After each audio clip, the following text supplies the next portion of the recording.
ಪರಪ್ಪನ ಅಗ್ರಹಾರದ ಪಂಜರದಲ್ಲಿ ಕಾಟೇರೈಗ ವಿಲವಿಲ ಅಂತ ಒದಾಡ್ತಿದ್ದಾರೆ. ಇಂದು ಡೆವಿಲ್ ನಿರ್ದೇಶಕ ಮಿಲನ ಪ್ರಕಾಶ್ಗೆ ಡ್ರಿಲ್ ಅನ್ನ ಮಾಡಲಿದ್ದಾರೆ ಪೊಲೀಸರು. ದರ್ಶನ್ ನಿರ್ದೇಶಕ ಮಿಲನ ಪ್ರಕಾಶ್ ಮಧ್ಯೆ ಸಾಕಷ್ಟು ವ್ಯವಹಾರ ನಡೆದಿದೆ. ಕೋಟಿ ಲೆಕ್ಕದಲ್ಲಿ ಹಣದ ವ್ಯವಹಾರ ನಡೆದಿರುವಂತಹ ಹಿನ್ನೆಲೆಯಲ್ಲಿ ಇವತ್ತು ಡ್ರಿಲ್ ಅನ್ನ ನಡೆಸಲಿದ್ದಾರೆ ಪೊಲೀಸ್ನವರು. ಹಣದ ಬಗ್ಗೆ ಸಾಕ್ಷ್ಯಗಳನ್ನ ನೀಡುವಂತೆ ಯಾವ ರೀತಿ ಹಣ ನಿಮ್ಮ ಮತ್ತೆ ದರ್ಶನ್ ನಡುವೆ ವ್ಯವಹಾರ ಆಗಿದೆ, ಕೋಟಿ ಖರ್ಚು, ಎಲ್ಲದರ ಬಗ್ಗೆ ಇವತ್ತು ಮಿಲನ ಪ್ರಕಾಶ್ ಅಂದ್ರೆ ದರ್ಶನ್ ಸಿನಿಮಾ ನಿರ್ದೇಶಕ ಮಿಲನ ಪ್ರಕಾಶ್ ಅವರನ್ನ ಪೊಲೀಸ್ನವರು ವಿಚಾರಣೆಗೆ ಕರೆದಿದ್ದಾರೆ. ಇವತ್ತು ವಿಚಾರಣೆಯನ್ನ ನಡೆಸಲಿದ್ದಾರೆ. ಪೊಲೀಸ್ನವರ ಮುಂದೆ ಇವತ್ತು ಹಾಜರಾಗ್ತಾ ಇದ್ದಾರೆ ಮಿಲನ ಪ್ರಕಾಶ್, ಡೆವಿಲ್ ಸಿನಿಮಾದ ನಿರ್ದೇಶಕ.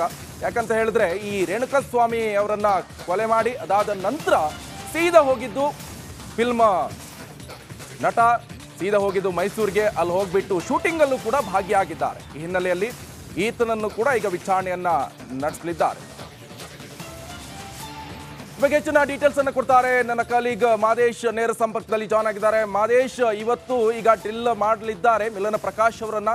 ಸೊ ಈ ಸಂದರ್ಭದಲ್ಲಿ ಏನೆಲ್ಲ ವ್ಯವಹಾರಗಳ ಹಣದ ವ್ಯವಹಾರ ನಡೆದಿದೆ ಅದನ್ನು ಕೂಡ ಬಾಯ್ ಬಿಡಿಸುವಂತ ಪ್ರಯತ್ನ ಕೂಡ ನಡೆಸಲಿದ್ದಾರೆ. ಬಟ್ ಇವತ್ತು ಏನೆಲ್ಲ ಆಗುತ್ತೆ ಈ ಒಂದು ಪ್ರಕರಣ, ಈಗ ಎಲ್ಲಿ ತನಕ ಬಂದಿದೆ, ವಿಚಾರಣೆ ಯಾವ ಹಂತದಲ್ಲಿದೆ, ಸದ್ಯ ಪ್ರಕರಣದ ಬಗ್ಗೆ ಮಾಹಿತಿಯನ್ನ ಕೊಡೋದಾದ್ರೆ ಮಾದೇಶ್.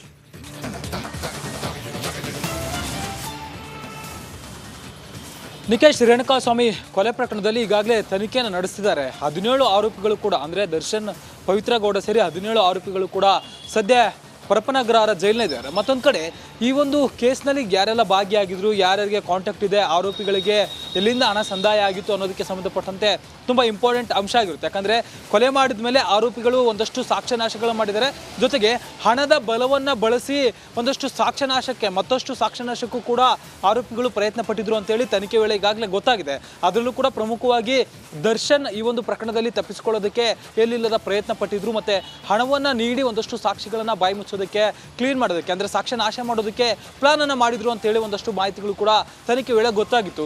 ಜೊತೆಗೆ ದರ್ಶನ್ ಮನೆಯಲ್ಲೂ ಕೂಡ ಸುಮಾರು 83 ಲಕ್ಷ ಹಣ ಕೂಡ ಈಗಾಗಲೇ ಪತ್ತೆಯಾಗಿದ್ದು, ಅದು ಸಾಕ್ಷ್ಯ ನಾಶಕ್ಕಾಗಿಯೇ ಬಳಸಬೇಕಾಗಿದ್ದಂತಹ ಹಣವನ್ನು ಇಟ್ಟಿದ್ರು ಅಂತ ಹೇಳಿ ಈಗಾಗಲೇ ಪೊಲೀಸರ ತನಿಖೆ ವೇಳೆ ಗೊತ್ತಾಗಿದೆ. ಹೀಗಾಗಿ ಈ ಒಂದು ಕೇಸ್ನಲ್ಲಿ ತನಿಖೆ ಸಂದರ್ಭದಲ್ಲಿ ದರ್ಶನ್ ಹೆಸರು ಬರಬಾರ್ದು ಅಂತೇಳಿ ಸಾಕಷ್ಟು ಪ್ರಯತ್ನ ನಡೆದಿತ್ತು. ಅದಕ್ಕೆ ಒಂದಷ್ಟು ಕಡೆಯಿಂದ ಕಾಂಟ್ಯಾಕ್ಟ್ ಅನ್ನು ಕೂಡ ಬಳಸಲಾಗಿತ್ತು ಅಂತೇಳಿ ತನಿಖೆ ವೇಳೆ ಗೊತ್ತಾಗಿದೆ. ಅದರಲ್ಲೂ ಕೂಡ ದರ್ಶನ್ಗೆ ಒಂದಷ್ಟು ಪ್ರಭಾವಿ ವ್ಯಕ್ತಿಗಳು, ರಾಜಕಾರಣಿಗಳು ಕೂಡ ಪರಿಚಯ ಇದ್ದಾರೆ. ಜೊತೆಗೆ ಒಂದಷ್ಟು ನಿರ್ಮಾಪಕರಿಗೂ ಕೂಡ ಈತ ಕಾಂಟ್ಯಾಕ್ಟ್ ಮಾಡಿದ್ದ ಅನ್ನುವಂಥ ಮಾಹಿತಿ ಕೂಡ ಲಭ್ಯ ಆಗಿತ್ತು. ಈಗಾಗಲೇ ದರ್ಶನ್ನ ಜೈಲಿನಿಂದ ಹೊರಗಡೆ ತರೋದಕ್ಕೆ ಕೂಡ ಸಾಕಷ್ಟು ಪ್ರಯತ್ನ ನಡೀತಿದೆ.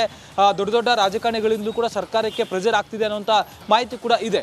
ಈ ಬೆನ್ನಲ್ಲೇ ಈ ಒಂದು ಮುಂಚೆ ಅಂದರೆ ಈ ಕೊಲೆ ಪ್ರಕರಣಕ್ಕೂ ಕೂಡ ಮುಂಚೆ ದರ್ಶನ್ಗೆ ಒಂದಷ್ಟು ಹಣದ ವ್ಯವಹಾರ ಯಾರ ಮಧ್ಯೆ ಆಗಿತ್ತು, ಅವರೆಲ್ಲರನ್ನು ಕೂಡ ಕರೆದು ಈಗ ವಿಚಾರಣೆ ಮಾಡುವಂಥ ಕೆಲಸವನ್ನು ತನಿಖಾಧಿಕಾರಿ ಮಾಡ್ತಿದ್ದಾರೆ. ACP ಚಂದನ್ ನಿನ್ನೆ 3 ಜನಕ್ಕೆ ನೋಟಿಸ್ ಕೊಡುವಂಥ ಕೆಲಸವನ್ನು ಮಾಡಿದರು. ಅದರಲ್ಲಿ ಪ್ರಮುಖವಾಗಿ ಮೋಹನ್ ರಾಜ್, ಮಾಜಿ ಮೇಯರ್ ಮೋಹನ್ ರಾಜ್ಗೆ ನೋಟಿಸನ್ನು ಕೊಟ್ಟಿದ್ರು. ಆತ 40 ಲಕ್ಷ ಕೊಟ್ಟಿರೋದ್ರಿಂದ ಆತನನ್ನು ಕರೆದು ಆತನಿಂದ ಒಂದಷ್ಟು ಮಾಹಿತಿಯನ್ನು ಕಲೆ ಹಾಕಿದ್ರು. ಜೊತೆಗೆ ನಿನ್ನೆ ಮಿಲನ ಪ್ರಕಾಶ್ ಅವರನ್ನು ಕೂಡ ವಿಚಾರಣೆ ಮಾಡಿದ್ರು. ಇವತ್ತು ಕೂಡ ಬಂದು ಅವರನ್ನ ವಿಚಾರಣೆ ಮಾಡುವಂತ ಕೆಲಸಕ್ಕೆ ಮುಂದಾಗಿದ್ದಾರೆ. ಅಂದ್ರೆ ನಿನ್ನೆ ವಿಚಾರಣೆಗೆ ಅಂದ್ರೆ ಮತ್ತೊಂದು ಹಂತದಲ್ಲಿ ವಿಚಾರಣೆ ಮಾಡ್ಬೇಕಂತೇಳಿ ಇವತ್ತು